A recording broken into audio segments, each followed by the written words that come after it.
Alhamdulillah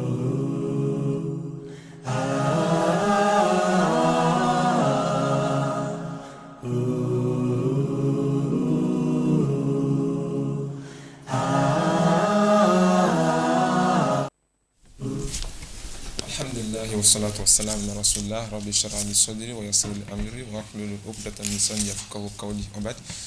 Chers frères et sœurs en islam, auditeurs auditrices de la radio et télévision Bonferré, ravi de vous retrouver dans le cadre de cette émission, votre rendez-vous hebdomadaire qui vous donne l'AMN en collaboration avec Bonferré Télévision et Radio. Chers téléspectateurs, sans doute vous le savez, la semaine passée, nous abordions la thématique de jeunesse consciente.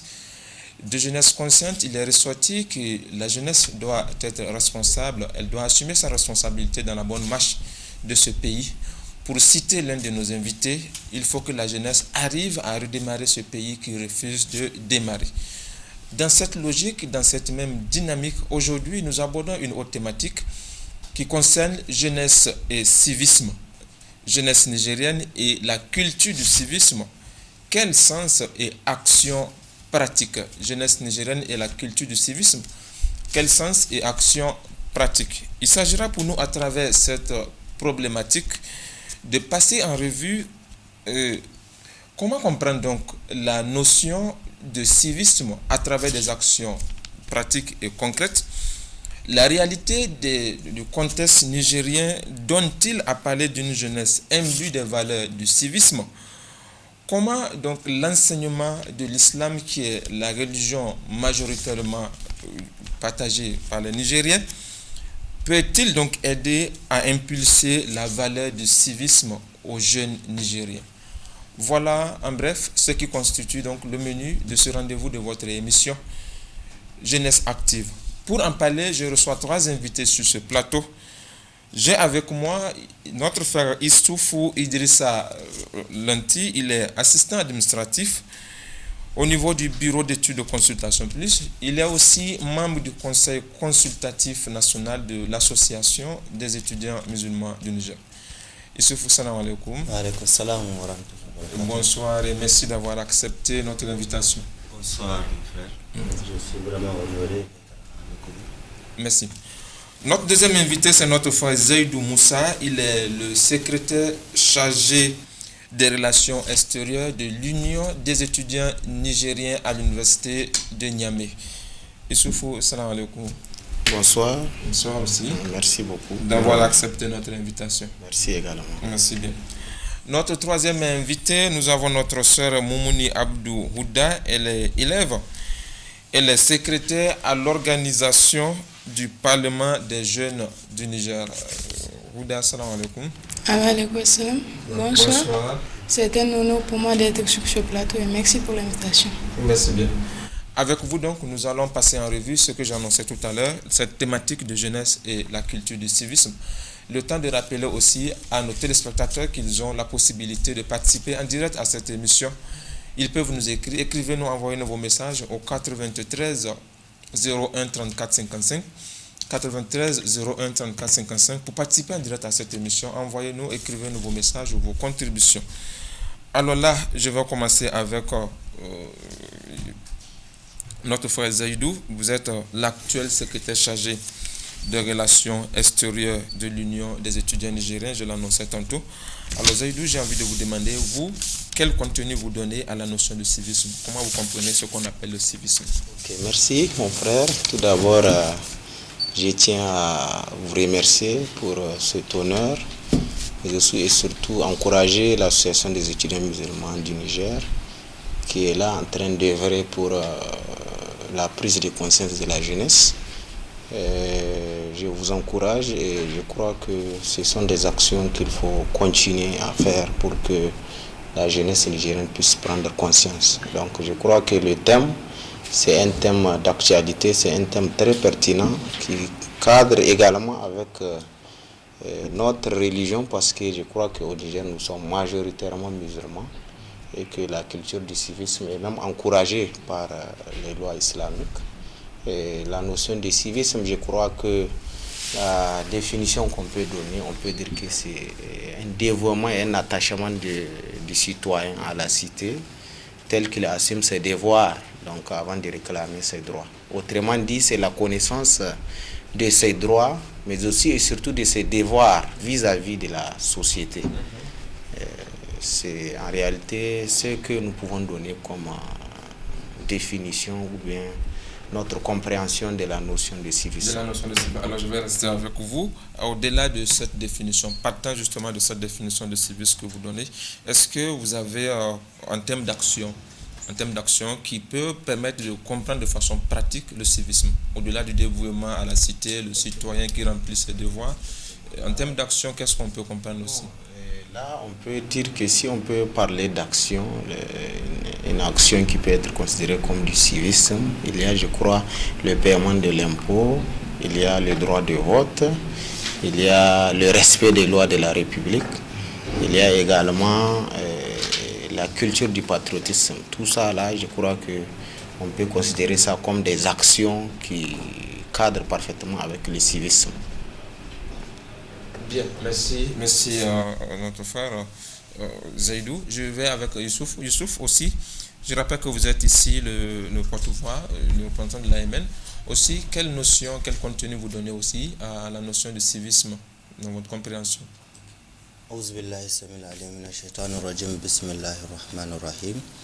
Amma ba'du, assalamu alaikum wa rahmatullahi wa barakatuh.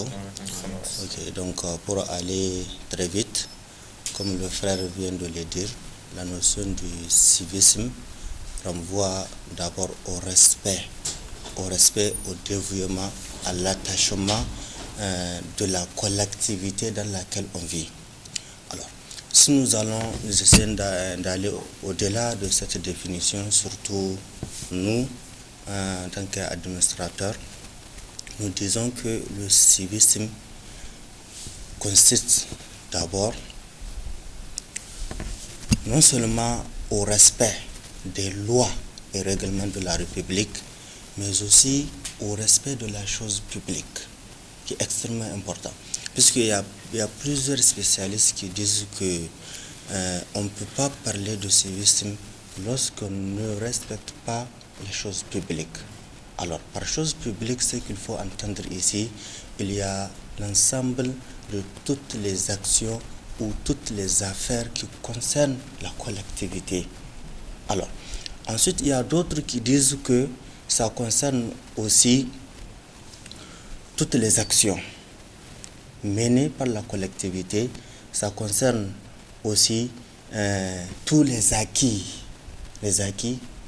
qu'on peut expliquer comme étant les biens publics, puisque en administration, il y a ce qu'on appelle les biens publics de l'État, il y a aussi ce qu'on appelle les biens privés, il y a aussi le domaine public, le domaine privé. Donc, le civisme consiste aussi à respecter tout cela. Vous voyez? Donc, de façon brève, c'est ce qu'on peut dire vraiment du civisme. Bien. Donc la notion, la définition, le contenu que vous venez de donner dans la notion de civisme, on va revenir peut-être un peu en profondeur, adapter ce contenu aux réalités de la jeunesse aujourd'hui. Comment est-ce que la jeunesse peut donc arriver à s'imprégner, à s'approprier ces valeurs, le contenu que vous venez de donner. On va revenir à vous, Youssoufou. Le temps d'aller avec notre sœur Ouda, on va prendre votre définition aussi. Vous êtes du Parlement des jeunes du Niger. À votre niveau, est-ce que les jeunes sont imprégnés du contenu de la définition qu'ils viennent de donner tout à l'heure au civisme? En d'autres termes, comment vous comprenez vous aussi le civisme? En d'autres termes, je ne peux qu'apporter un surplus à ce que mes frères viennent de dire. Donc, le civisme, c'est le dévouement, l'attachement et l'amour qu'un citoyen a vers sa nation, sa patrie, son monde dans lequel il vit actuellement. Donc, vous voyez, on ne peut pas parler de civisme sans parler du respect des lois de la République, sans parler des engagements que cela implique. Donc, vous voyez, c'est tout ce que j'ai à dire. D'accord. On va revenir un peu plus en profondeur. Mesdames et messieurs, chers frères et sœurs, vous qui nous prenez en marche, vous êtes à Jeunesse Active. Nous parlons de jeunesse et la culture du civisme. Quel sens et contenu? Jeunesse et culture du civisme, quel sens et contenu en termes d'action pratique? Ouda, je vais rester avec vous le temps avant de passer aux autres invités. Ce que vous venez de dire tous là, on a compris le respect des lois, le respect de la chose publique, la culture du patriotisme, le droit de l'art. Partant de tout ce que vous venez de dire, vous êtes au Niger, vous observez la jeunesse nigérienne, vous êtes vous-même jeune. Est-ce qu'on peut dire que ces valeurs-là sont présentes chez la jeunesse nigérienne? Bon, je pourrais pas dire que ces valeurs sont présentes partiellement chez la jeunesse nigérienne, mais je peux dire que celle-ci est imprégnée de ces valeurs. Car, vous voyez, les autres, même si on n'est pas tous imprégnés de ces valeurs, quand même, il y a des autres qui respectent, qui apportent et qui font valoir ces droits. Quand je dis ça, je pense surtout à nous, jeunes parlementaires, qui essayons de tout faire pour promouvoir notre jeunesse, la lever de son handicap et la mener vers un nouveau front pour qu'elle puisse jouir plutôt, elle aussi de tout ce qu'un bon citoyen modèle doit comprendre et jouir de ça. Alors, vous dites quelque chose moi, qui m'intéresse beaucoup. Vous parlez d'handicap. Quel est cet handicap-là chez la jeunesse aujourd'hui? Bon, l'handicap duquel je parle, c'est que la jeunesse nigérienne, elle s'handicape trop. Elle se met en retraite. Au lieu d'être les acteurs principaux de ce pays, elle est en retraite, elle est en arrière. Donc j'aimerais vraiment que la jeunesse nigérienne se lève, se batte et obtienne ce qu'elle veut. Et non rester, non, moi je ne peux pas, il faut que l'État couvre ça. Non, nous aussi on peut contribuer très efficacement dans le développement de notre pays. Justement, contribuer très efficacement dans le développement. On va revenir peut-être, mais le comment, on a tous envie de le faire. Quand la jeunesse sort, elle parle, on a envie, mais c'est le comment le problème. Je vais revenir à vous, Ouda, pour plus d'éclaircissement. Alors, Zaïdou, je reviens à vous. Je parle de ce qu'elle a dit pour vous poser la question justement. Là, est-ce que selon vous, dans votre observation, aujourd'hui vous êtes à la tête de l'UNU, vous gérez majoritairement les jeunes du Niger qui se retrouvent au niveau de l'université. Est-ce que vous pensez, vous, dans votre façon de voir les choses, que cette jeunesse au Niger, elle est imbue de ces valeurs de civisme? Bon, je crois qu'on ne peut pas dire tout de suite et maintenant que cette jeunesse est imbue de cette question de civisme, mais il faut dire que vraiment il y a une progression par rapport aux années antérieures. Surtout, si on peut le dire, cette détermination, mais aussi l'engagement que nous sommes en train de constater de la jeunesse à adhérer aux structures associatives qui interviennent dans le domaine du civisme. Et moi, je crois que c'est un travail, c'est un long processus et qu'aujourd'hui, beaucoup de structures sont en train d'œuvrer pour la culture du civisme dans le pays. Donc, je crois que cette jeunesse, beaucoup reste à faire pour qu'on puisse arriver à l'objectif que nous comptons atteindre. D'accord. Beaucoup reste à faire, on a compris. Mais à l'état actuel des choses, comment vous voyez les choses? Est-ce qu'il s'agit tout simplement d'adhérer aux structures qui travaillent dans le sens du civisme? Comment la jeunesse aujourd'hui arrive ou essaie de s'imprégner de ces valeurs-là? Bon, je crois que la jeunesse, pour arriver à créer les conditions pour que cette jeunesse soit imbue de la question du civisme, c'est que les acteurs ou bien les structures associatives doivent redoubler d'efforts, doivent se battre, mais aussi et surtout de ne pas se décourager. Et aussi oublier cette idée-là, comme l'a dit ma soeur, de dire que tout ça là doit venir de l'État. Je crois que les efforts dans le cadre de la culture du civisme doivent venir également de la jeunesse et que chacun individuellement, mais aussi collectivement, doit se battre pour que cette question-là soit une réalité, parce que si on est imbu de la culture du civisme, je crois qu'on peut faire avancer son pays, on peut créer les conditions pour que le pays avance, mais aussi et surtout c'est une obéissance aux prescriptions religieuses. Je crois qu'on va venir en détail lorsque vous allez toucher la question de notre structure l'UNU. Oui, justement. En détail, on va rester avec vous avant de passer à l'autre. En détail, justement, nous sommes déjà dans les détails. Zaïdou, tout ce que vous dites, en fait, c'est l'idéal. C'est ce que nous voulons, c'est ce qui doit être, justement. Dans les détails, vous êtes à l'UNUN, c'est les étudiants. Mais généralement, quand on parle de cette question de civisme, on pense qu'elle a dit les étudiants, pas les étudiants, les jeunes, mais particulièrement les étudiants sont en retrait. Vous avez donné contenu, le respect de la chose publique, la notion du patriotisme. Est-ce que les étudiants respectent les biens publics? Je peux, sans risque de me tromper, dire que les étudiants respectent la chose publique.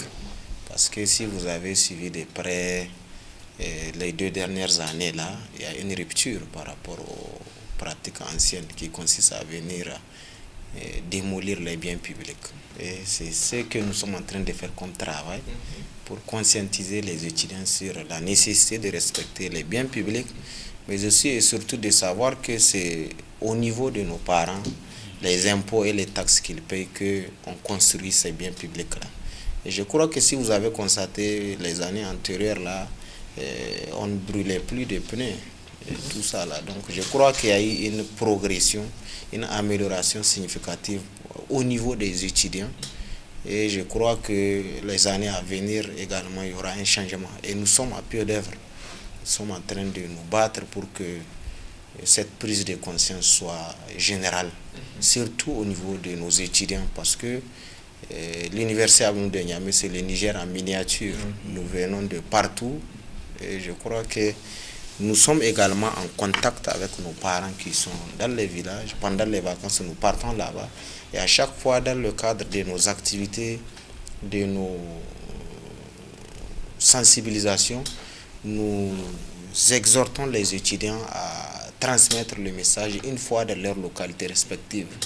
Et rien que les vacances passées, il y a quand même ce rôle-là important que les structures de vacances jouent dans le cadre de la conscientisation de la population. Là aussi, je crois qu'il y a une amélioration significative par rapport à cette culture du civisme au niveau des étudiants, parce que c'est eux qui sont des leviers sensibilisateurs au niveau de nos localités respectives. D'accord. D'accord, merci.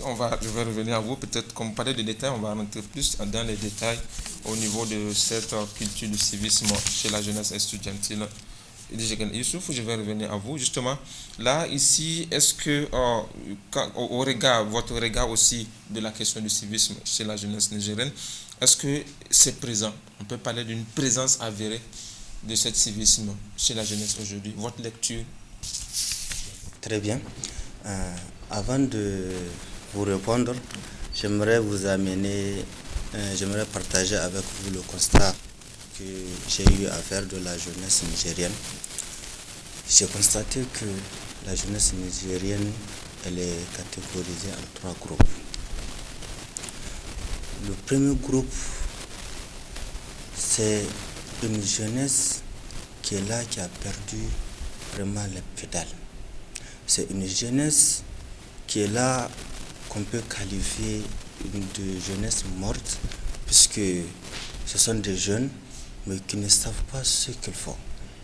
Ce sont des jeunes qui, au détriment de leur intérêt individuel, sont capables de porter atteinte à l'intégrité physique et morale d'autrui. Ce sont ces jeunes qui sont capables de tuer, soit pour d'autres personnes ou pour eux-mêmes. Ce sont des jeunes qui sont capables de vandaliser les biens publics.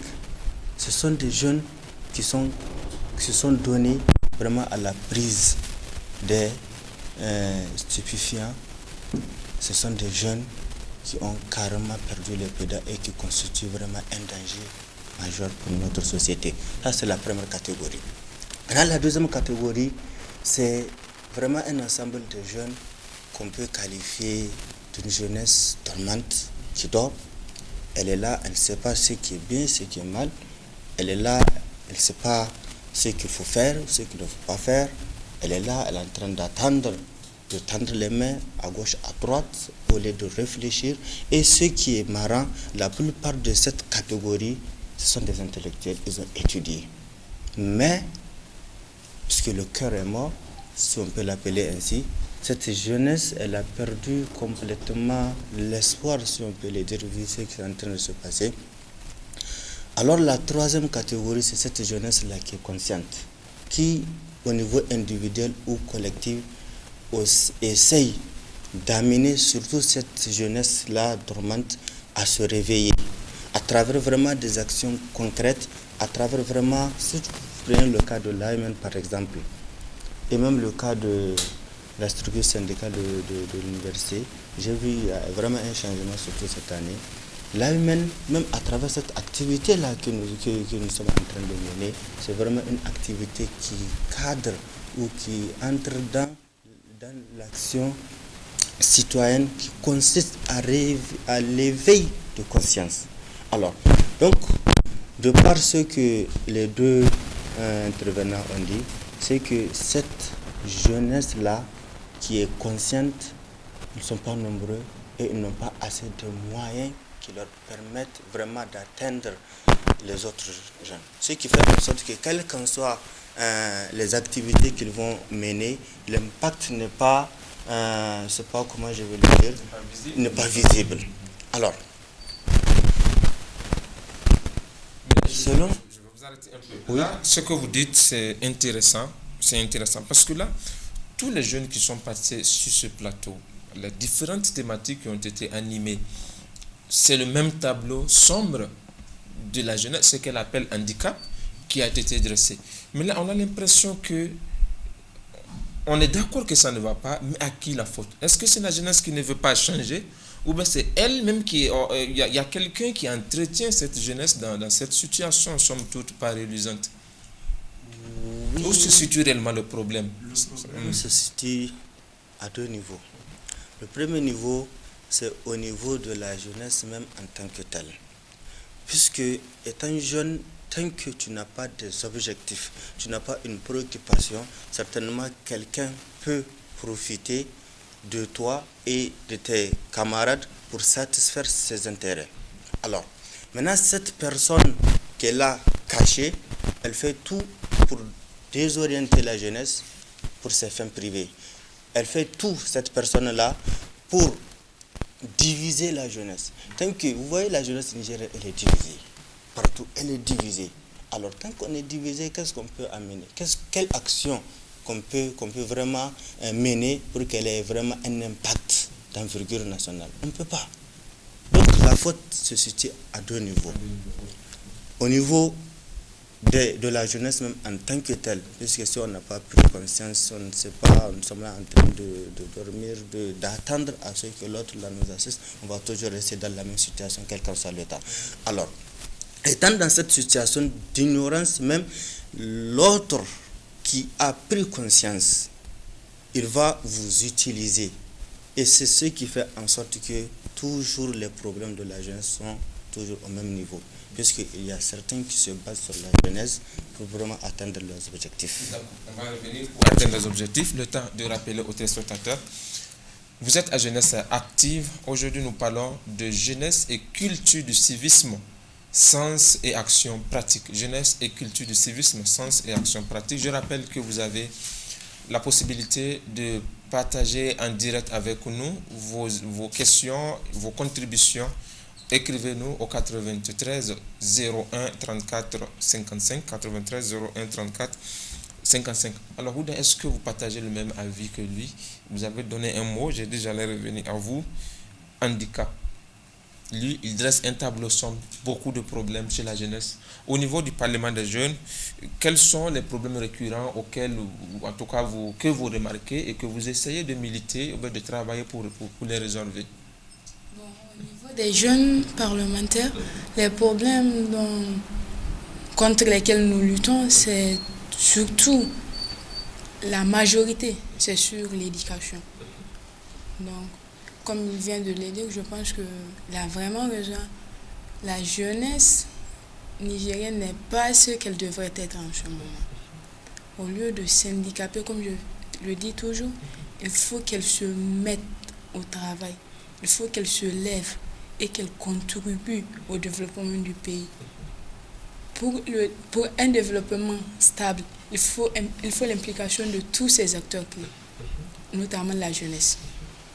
Et justement, le comment la jeunesse pourrait se lever pour contribuer au développement de ce pays? qu'est-ce que vous envisagez? Quels sont les mécanismes que vous exploitez au niveau du Parlement des jeunes pour amener justement cette jeunesse à contribuer au développement du pays? Bon, le mécanisme que nous utilisons le plus, c'est surtout le dialogue, la sensibilisation. Au lieu de faire des 112 heures de grève pour des bancs, des chaises, mais venez, sensibilisez-vous entre vous, énumérez vos problèmes, faites part aux autres.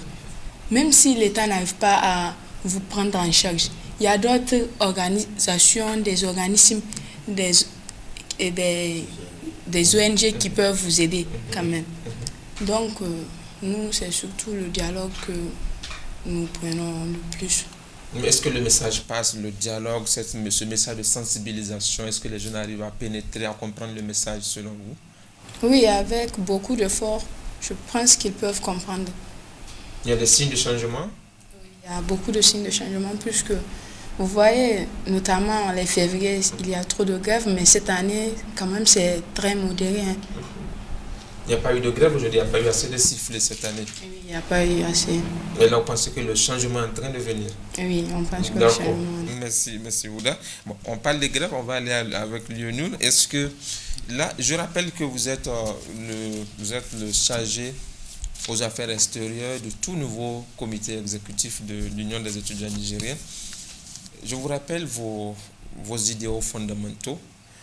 Le slogan s'engager ou périr, c'est le slogan de votre équipe, de votre leader. On veut un étudiant modèle, un étudiant nouveau à l'université de Niamey, un étudiant responsable, faire en sorte que l'étudiant soit respecté et qu'il puisse être utile aux autres. Alors dans votre plan d'action, quelles sont les activités que vous avez envisagées, que vous comptez envisager pour rendre responsable cet étudiant, ce citoyen responsable? Merci. Et comme vous l'avez dit, nous avons notre slogan s'engager ou périr. Je crois que ce n'est pas un slogan propre à nous, c'est un slogan qui existe même dans les ouvrages. Quand vous faites beaucoup de lectures, vous allez voir ce slogan-là. Je crois que on doit s'engager pour ne pas périr. C'est ce que ça veut dire. Donc si la jeunesse nigérienne dans sa globalité n'arrive pas à se battre, je crois qu'on va périr. C'est pour cette raison que nous sommes décidés de nous engager pour ne pas périr. Et c'est pour cette raison que déjà dans le plan d'action, nous avons commencé à créer les conditions pour que l'étudiant soit utile à la communauté, un étudiant véritablement responsable. Et je crois que l'opinion nationale est en train d'apprécier les actions que nous sommes en train de mener pour le bien de la communauté. Parce qu'au-delà de la communauté universitaire, nous sommes en train d'entreprendre des actions pour la communauté. Et je crois que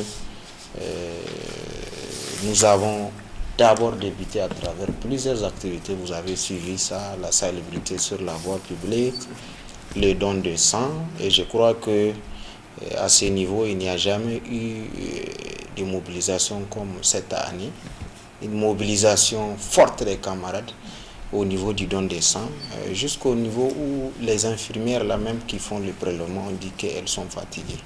Et je crois que c'est parce que il y a cette image nouvelle que nous sommes en train de prôner.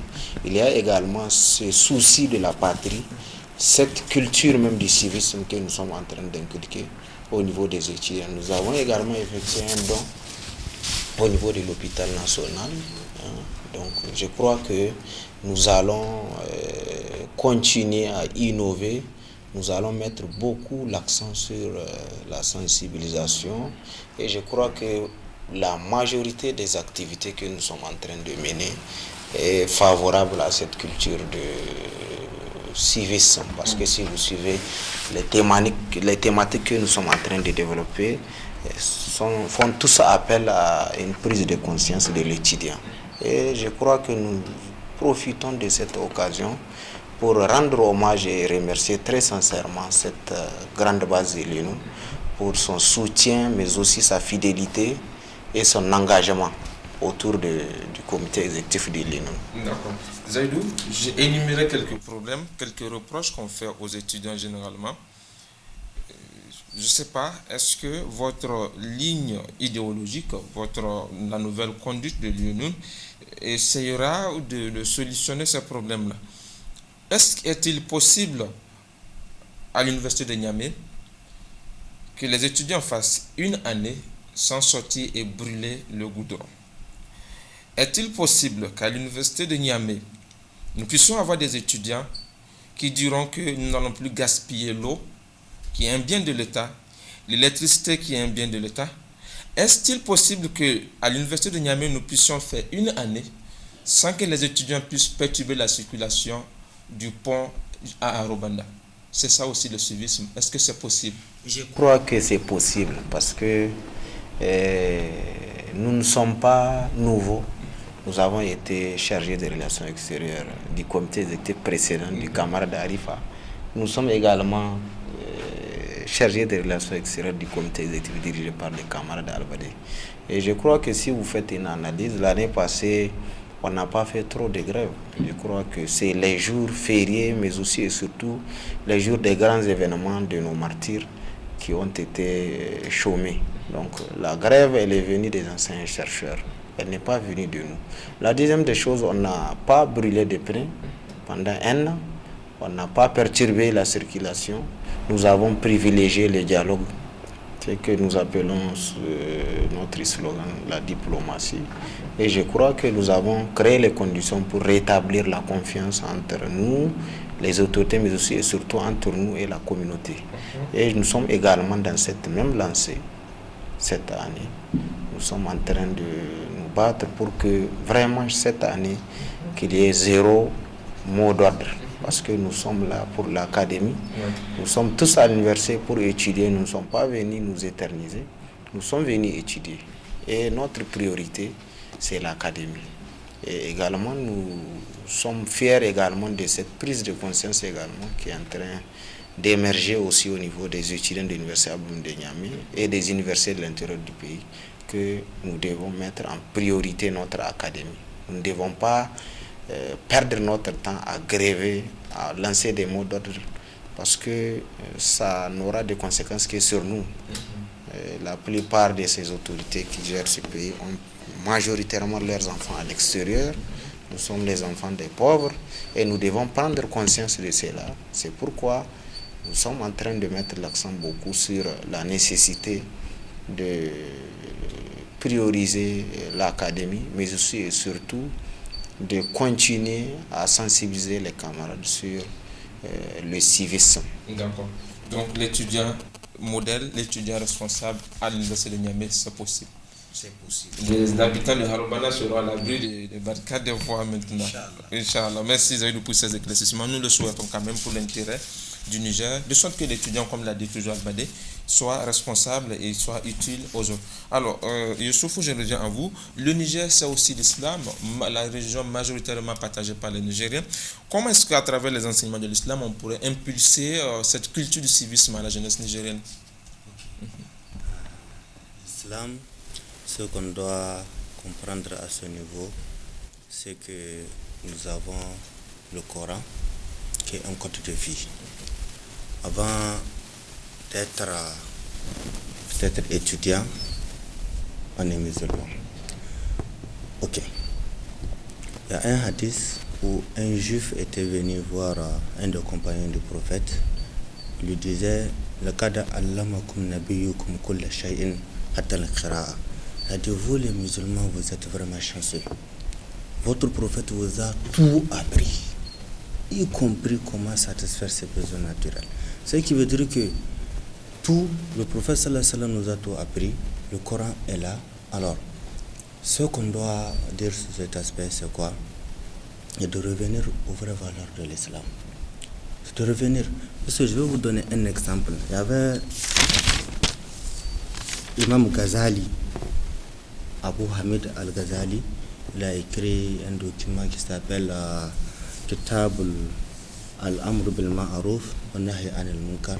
Il disait le civisme du musulman, c'est le fait de recommander le bien et d'interdire le mal. Ensuite, il y a un autre qui disait que le prophète sallallahu alayhi wa sallam, il a été envoyé, c'est un hadith authentique, pour parfaire vraiment le comportement. Alors, si nous allons prendre conscience et revenir aux vraies valeurs de l'islam, ne serait-ce que les 5 piliers de l'islam, il y a beaucoup de leçons de civisme qu'on doit tirer. Par exemple, si vous prenez la prière doit apprendre aux musulmans l'humilité. Ça doit lui apprendre la sincérité, la bonne intention, le bon jugement, la sagesse. Si vous prenez le cas du jeune, ça doit lui apprendre la patience. Nous vivons dans la société, on doit se patienter les uns les autres. Ensuite, ça doit aussi lui apprendre la compassion, l'amour du prochain, la miséricorde, l'indulgence. Ça, c'est le jeune. Maintenant, la zakat, quant à elle, doit lui apprendre le partage. Le partage. Donc, l'entraide, l'altruisme. Le hajj doit apprendre l'endurance, la solidarité, la pureté, l'intention, l'indulgence. Alors, si on essaye de revenir vraiment aux vraies valeurs de l'islam, je pense que, quel qu'en soit là où on se trouve, le prophète sallallahu alayhi wa sallam nous disait de craindre Allah partout où on se trouve. Là, Ce qui veut dire que... je vais rebondir. Ce que vous dites, c'est tellement intéressant. Les éléments que vous donnez au Niger, les gens prient régulièrement. Les gens jeunes, ceux qui ont les moyens vont au Hajj, ceux qui ont les moyens également font la zakat, mais le problème persiste. Comment ces données que vous êtes en train d'énumérer, comment les jeunes qui vous suivent, les Nigériens qui vous suivent aujourd'hui puissent comprendre que ces valeurs-là sont des enseignements de l'islam qui leur recommandent d'être imbus du civisme, en quelque sorte. Ce que la jeunesse doit faire, c'est d'aller apprendre. Ce que nous sommes des musulmans, mais nous ignorons ce que c'est l'islam. On ne peut pas se lever d'un bon jour à l'autre et commencer à dire que je suis musulman. Certainement, ce que vous allez commettre de pire sera vraiment, je ne sais pas comment je vais le dire. En essayant même de faire du bien, vous risquez de faire du mal. Étant musulman. Alors, l'idéal, c'est d'aller apprendre. C'est d'aller vraiment apprendre, puisque toute la notion de l'éducation civique se trouve dans le Coran. Toute la sagesse qui va nous permettre de vivre ensemble dans la tranquillité, dans la paix, se trouve dans le Coran. Alors, il ne s'agit pas de dire que je suis musulman, il faut connaître l'islam. Et c'est ce que nous, au niveau de l'AMN, nous sommes en train de faire. Chaque jour, nous avons des programmes d'activité, surtout du point de vue spirituel. Nous organisons des conférences juste pour amener le musulman en général et l'étudiant en particulier à prendre conscience qu'il est un musulman responsable qui doit d'abord connaître sa religion.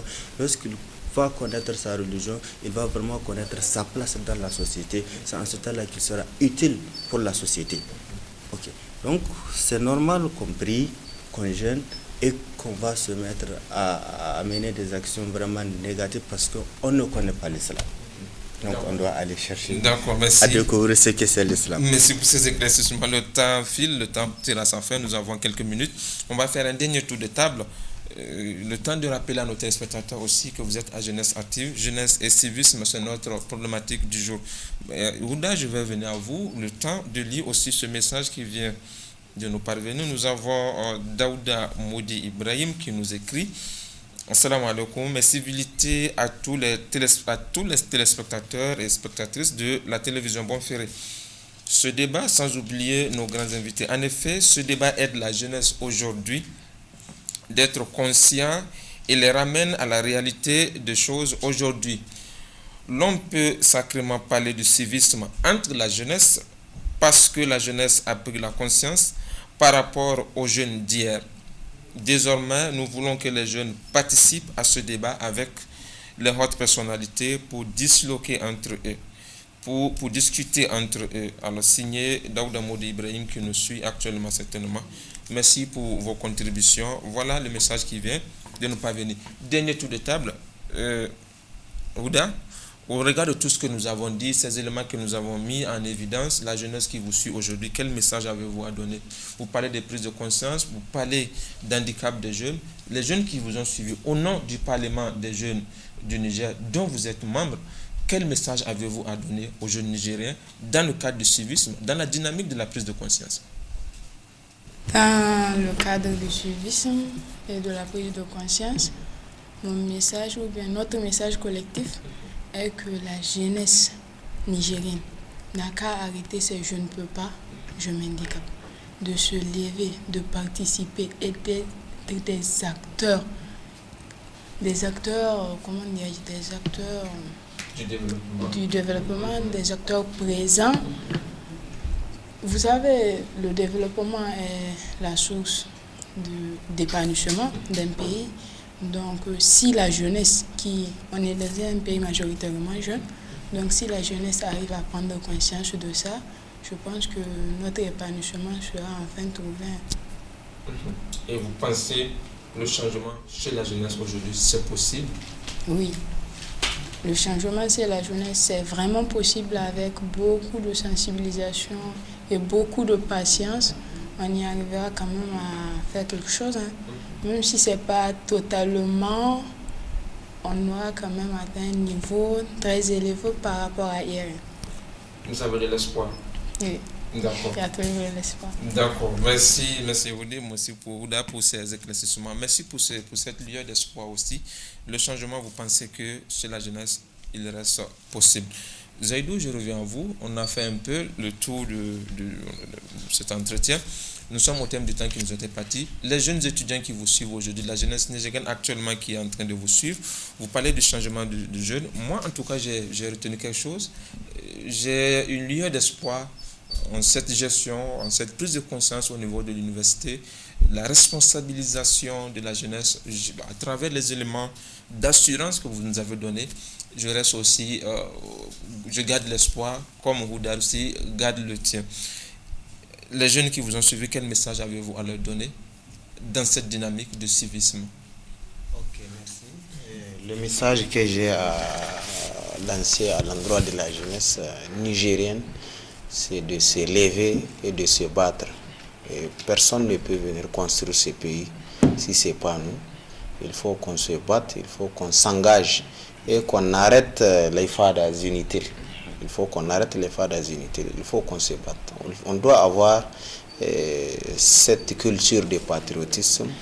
On doit se battre pour le développement du pays parce que cette jeunesse-là, c'est sur elle que le pays fonde espoir. Et que je crois que la jeunesse doit se lever pour se battre.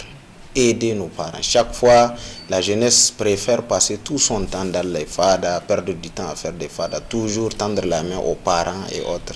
Je crois que cette habitude-là que la jeunesse est en train de prendre, ils doivent cesser ça. Ils doivent se battre pour le développement de leur pays. Et je crois qu'à travers nous, comme vous l'avez dit, notre gestion, nous allons de concert avec les autres structures associatives conscientiser la jeunesse estudiantine et particulièrement la jeunesse nigérienne parce que nous venons de partout, comme je vous l'ai dit tout à l'heure, et que nous passons notre temps pendant les vacances dans nos villages respectifs. Et je crois que nous avons un grand rôle à jouer aux côtés des structures de vacances qui continuent les activités syndicales au niveau de nos localités respectives. D'accord, merci Zaïdou pour ces éclaircissements. L'espoir reste permis, le changement aussi, il est possible. Issoufou, votre mot de la fin, les jeunes qui vous ont suivi, ces valeurs que vous venez d'étaler, comment est-ce que les jeunes pourront comprendre le message? En termes de message de l'AMN, qu'est-ce que vous pouvez dire aux jeunes nigériens actuellement? Donc, ce que j'ai à dire à la jeunesse, que la jeunesse se remette en cause. Il est vraiment temps pour que la jeunesse se remette en cause, que la jeunesse vraiment soit un modèle. Vraiment, il est temps à ce que le jeune, quel qu'en soit là où il se trouve, de se dire que je dois être utile pour ma société. Alors, pour être utile pour sa société, il faut d'abord avoir des objectifs. Il faut d'abord étudier. Puisqu'il y a la paresse, on ne dit pas, la jeunesse perd son temps à la fada. C'est rare de voir vraiment un jeune maintenant avec un bouquin et autre, ou à la bibliothèque et autre. On perd tout le temps sur les réseaux sociaux, on perd le temps.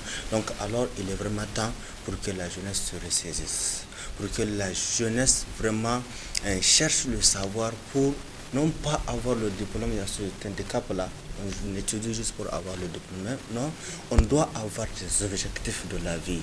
on doit avoir une vision globale. On doit d'abord se poser la question, qui suis-je d'abord? Où je suis? Où est-ce que je vais? Qu'est-ce que je vais faire, quand et comment? Alors, donc il est vraiment temps. Si on reste, on attend à ce que l'aide vienne de l'extérieur, nous allons toujours rester dans le sous-développement. Alors personne ne peut développer ce pays, ce n'est pas nous les jeunes. Il est vraiment temps. Il est temps que la jeunesse se lève, c'est le dernier mot, on comprend. Dernier message, chers et bonsoir. J'aimerais savoir comment amener les jeunes là qui semblent en catégorie à avoir la même vision. C'est une question tardivement qui nous parvient d'Abdou Malik qui nous écrit depuis l'aéroport. Amis jeunes, chers téléspectateurs, c'est ici que s'arrête le rendez-vous de ce vendredi. Jeunesse active. Il était question de parler de jeunesse et la culture du civisme. J'étais en compagnie de Youssoufou Idrissa, il est membre du conseil consultatif de l'AMN. Zaïdou Moussa, il est le secrétaire chargé aux relations extérieures du comité exécutif de l'UNUN. Notre sœur Moumouni Abdou Houda, elle est élève, elle est secrétaire à l'organisation du Parlement des jeunes du Niger.